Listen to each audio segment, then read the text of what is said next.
Hello, New York Giants fans, and welcome to a new edition of the Valentine's Views podcast here on YouTube. Please like, share, and subscribe to support the channel.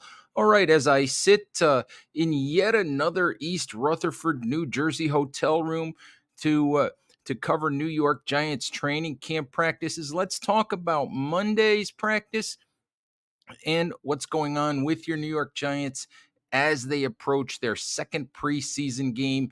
This one coming up against the Houston Texans on Saturday.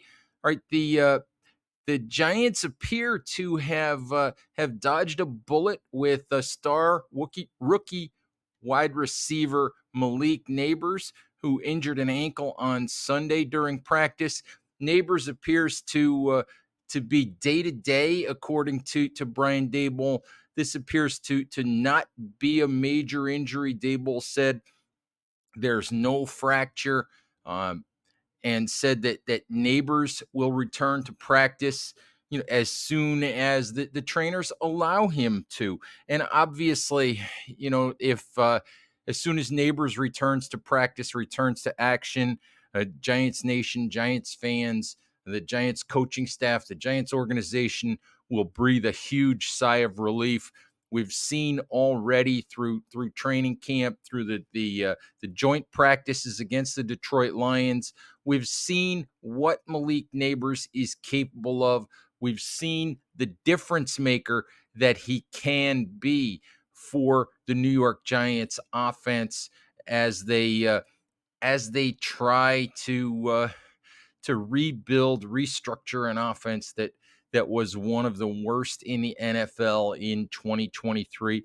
But Monday's practice without Neighbors was also a reminder that the Giants have some other quality young wide receivers to get excited about. On the second play of 11 on 11, Daniel Jones hit second-year wide receiver Jaylen Hayes with what would have turned into roughly a 70-yard touchdown pass, deep shot, perfectly thrown over Dane Belton, Giant safety, who was in really good position. Nice catch by Hyatt. Tremendous throw by Daniel Jones. Hyatt also caught a red zone touchdown pass on a rub route or a pick route, whatever you want to call it, during a red zone portion of practice. So Hyatt had a nice day. Another wide receiver who had a nice day is third-year wide receiver Wale Robinson. The Giants got him the ball in a variety of ways on Monday, ways that we've seen throughout training camp. They got him the ball on jet sweeps. They got him the ball on quick throws underneath. They got him the ball coming out of the backfield. So it was a very active day for Wale Robinson. And just a reminder that Malik Neighbors is not the only wide receiver to be excited about heading into the 2024 NFL season. Or another injury of note, backup quarterback Drew Lock spoke to media on Monday, said that he's 100% confident that he'll be ready for week one after suffering a bone contusion and a hip injury against the Lions in the preseason opener. Said, in fact, that he has done some throwing, hasn't really cut the ball loose deep yet, but he has done some throwing. Would not rule out being ready for this weekend's preseason game against the Texans. Honestly, I doubt that we would see Locke, even if he's ready to play, unless it's an emergency situation, unless Daniel Jones has already played and Tommy DeVito's in the game and DeVito suffers an injury. If Locke is ready to play, able to play, perhaps we would see him a little bit. But best guess is that the Giants try to keep Locke out of the game this weekend. But the good news is that that Locke, said that he has no doubt, that he'll be healthy and ready to go as Daniel Jones' backup quarterback. Once the regular season started or starts. Another couple of injuries to note: the Giants are down a couple of their expected starters at this point in the secondary. Cordell Flat has a quad injury, and it looks like, if you listen to what defensive backs coach Jermaine Henderson said the other day when he spoke to media, looks like Flat might be down for the remainder of the week with that quad injury.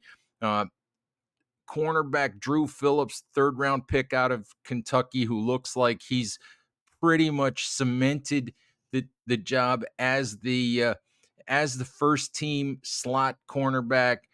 Missed the last couple days of practice. And Brian Daboll said he's just sore with an ankle, I think is what Daboll said. Didn't seem to be overly concerned, but said they would back off Phillips for a couple of days. And what that has done, what the absence of Phillips and Flat has done, is really opened up some opportunities, opened up some competition, given some other guys opportunities in both of those spots. I mean, it's pretty clear that if it's not Cordell Flat as the second cornerback opposite Tay Banks, that it's going to be Nick McLeod. It's been McLeod out there when it hasn't been Flat. And really, it seems like McLeod, since Phillips won the slot job and McLeod moved back outside, where he played last year and played fairly well when he had an opportunity, Flat seems to or McLeod seems to have been gaining ground on Flat there anyway. So we'll see how that competition plays out. My guess at this point is that Nick McLeod is going to win that job, if the Giants, of course, don't go out and make a move at some point in training camp or right before the season starts, for another starting caliber cornerback. But excuse me, given the options on the roster, my guess is that Nick McLeod wins that job on the outside ultimately. Inside, Phillips' absence has led to some opportunities, for some veteran guys.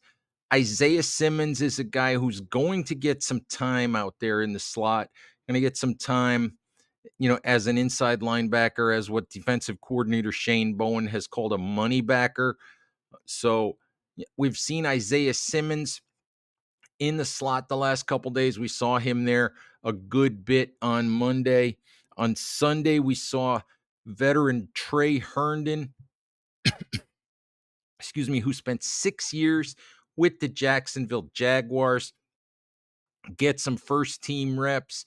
On Monday, we saw David Long, another journeyman slot corner, get some first team reps. So the Giants are taking the opportunity to look at some of these guys as they try to figure out their depth at corner.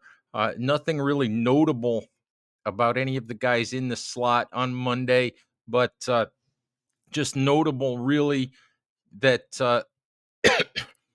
that these guys are getting some of these first team reps. So we'll see if anybody takes advantage of those going forward here throughout the week, and depending on when Phillips ultimately returns to practice. Offensive linemen John Michael Schmitz and Evan Neal continued to ramp up. Monday was a padded practice. Both guys continued to do individual work. Looked like a pair of left guards, starter John Runyon and undrafted free agent Jake Kubas, both left practice on Monday. No real indication of injury or anything. We'll try to find out their status on Tuesday morning from Brian Daboll. Hopefully, nothing there to be concerned about. We've seen enough injuries and enough shuffling on the offensive line already. All right, last thing I wanted to mention is that I did have an opportunity to talk to a young man on Monday who's often criticized, often maligned by Giants fans and by the media to an extent as well. Guy who's been was put in a really difficult situation a year ago and struggled in it. Had an opportunity to talk to Josh Audu on Monday afternoon. Um, I don't know if Josh Audu can play tackle in the NFL. I don't know if he'll ever be a starting offensive lineman as a tackle or as a guard. Guard being the position that Joe Shane initially drafted him to play. But I thought it was my conversation with Audu dealt with his struggles last year, dealt with his new opportunity this year. The way that he's approaching trying to learn tackle, the way that he has approached the criticism that he knows he's been getting and the struggles on the field that he knows he's gone through. Thought it was a really, really forthright conversation with Audu. Enjoyed it. And I'll be honest with you, this is a young man that I've always rooted for. I try not to root. I don't root for teams anymore. Um, I grew up as a Giants fan. I always admit that. But when you do this job, the way that I do this job every day for the last 16 years, and you talk to these players, um, on a regular basis, you're in the locker room, you're at the games. What I always say is you put the fan card away, you do things as objectively as you possibly can. But I do root for players, and I will say that Josh Audu, a young man who has overcome a pretty serious stutter, a young man who I know struggles with his confidence and struggles with his belief in himself. Um, has had a lot of downs in his first couple of years in the NFL. I have to admit that I root for the young man. I have my fingers crossed that he becomes a successful NFL player. Um, and I hope that you guys will go to Big Blue View on Tuesday and give a read to the piece that will be posted there regarding my conversation with Josh. I thought it was interesting. I thought he was pretty forthcoming. I thought he was pretty open to the conversation that we had. So please stop by the site and give that a read.